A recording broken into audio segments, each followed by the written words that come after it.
नमस्कार। अगर घर का वोल्टेज स्टेबलाइजर कुछ अजीब सी आवाजें कर रहा है या फिर उसने एकदम से काम करना ही बंद कर दिया है, तो ये जानकारी बिल्कुल सही जगह पहुंची है। आज हम देखने वाले हैं कि एक मल्टीमीटर जैसे बहुत ही सिंपल टूल से ये कैसे पता लगाया जाए कि प्रॉब्लम स्टेबलाइजर के रिले में है भी या नहीं। तो दिक्कत क्या है? क्या स्टेबलाइजर से बार बार बस क्लिक क्लिक की आवाज आ रही है या फिर उसने आउटपुट देना ही बंद कर दिया है? अगर इन दोनों में से कुछ भी हो रहा है तो चलिए इस प्रॉब्लम की तह तक चलते हैं। तो सबसे पहले ये जो क्लिक क्लिक की आवाज है ये आती कहाँ से है, मतलब क्यों होती है ये? चलिए इसके पीछे का कारण समझते हैं। देखिए, ज्यादातर मामलों में ना जब रिले खराब होने लगता है तो दो ही बातें होती हैं। या तो वो लगातार क्लिक क्लिक करता रहेगा या फिर स्टेबलाइजर कोई आउटपुट ही नहीं देगा। ये दोनों ही एक पक्का इशारा है कि रिले में कुछ गड़बड़ है। और ये सब हम कर क्यों रहे हैं?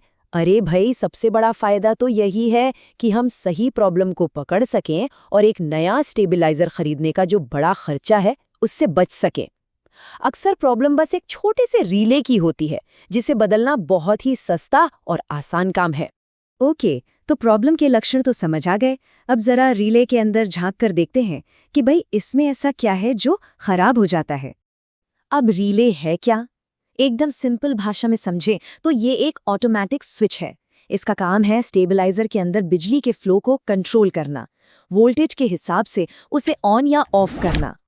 तो इस छोटे से स्विच में ना दो तरह की गड़बड़ हो सकती है। पहली, इसकी कॉइल खराब हो जाए, जो अंदर एक इलेक्ट्रोमैग्नेट होता है वो काम करना बंद कर दे। और दूसरी दिक्कत, इसके जो कॉन्टैक्ट्स हैं, मतलब जो स्विच पॉइंट्स हैं, वो जल जाएं, जिससे करंट आगे ही पास न हो पाए। चलिए अब आते हैं सबसे ज़रूरी हिस्से पर, मल्टीमीटर से इसकी टेस्टिंग कैसे करनी है। और मजे की बात पता है क्या है? इसके लिए कोई भारी भरकम टूल नहीं चाहिए। बस एक सिंपल सा मल्टीमीटर जो हो सकता है घर में पड़ा भी हो, बस वही काफी है। तो सबसे पहले टेस्ट करते हैं रिले की कॉइल। करना क्या है? मल्टीमीटर को सेट करना है रेजिस्टेंस मोड पर, मतलब वो ओहम्स वाला सिंबल।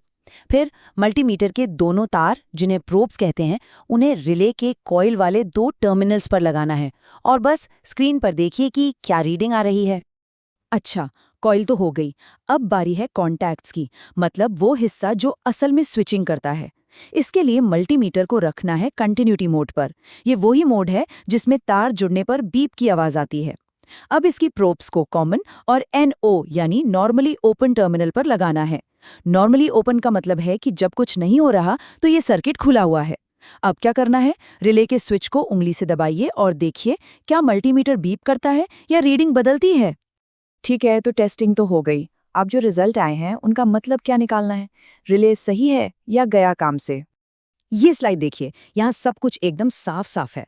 कॉइल वाले टेस्ट में अगर कोई भी नंबर, कोई रेजिस्टेंस की वैल्यू दिख रही है तो समझो कॉइल ओके है, और अगर कुछ नहीं दिख रहा, मतलब डिस्प्ले खाली है, तो कॉइल खराब है। वैसे ही कॉन्टैक्ट वाले टेस्ट में अगर स्विच दबाने पर रीडिंग 0 हो जाती है या बीप की आवाज आने लगती है तो कॉन्टैक्ट्स बिल्कुल बढ़िया हैं, लेकिन अगर दबाने पर भी कुछ नहीं हो रहा तो मान लीजिए कि वो जल चुके हैं। तो मतलब सीधा सा हिसाब है, कॉइल के लिए हमें कोई ना कोई रीडिंग चाहिए और कॉन्टैक्ट्स के लिए स्विच दबाने पर रीडिंग में बदलाव चाहिए। बस देखा, एक मल्टीमीटर से असली खराबी का पता लगाना कितना आसान है। और जब एक बार सही सही पता चल जाए कि प्रॉब्लम है क्या, तो इसका मतलब है कि अब हमें अंदाजा नहीं लगाना है, हमें पता है कि ठीक क्या करना है। तो अब जब असली विलेन का पता चल ही गया है तो फैसला सीधा है। क्या थोड़े से पैसों में सिर्फ ये रिले बदलना है या फिर हजारों रुपए लगाकर पूरा का पूरा नया स्टेबलाइजर ले आना है? देखिए, यही होती है सही जानकारी की ताकत, जो सीधा सीधा पैसा बचाती है।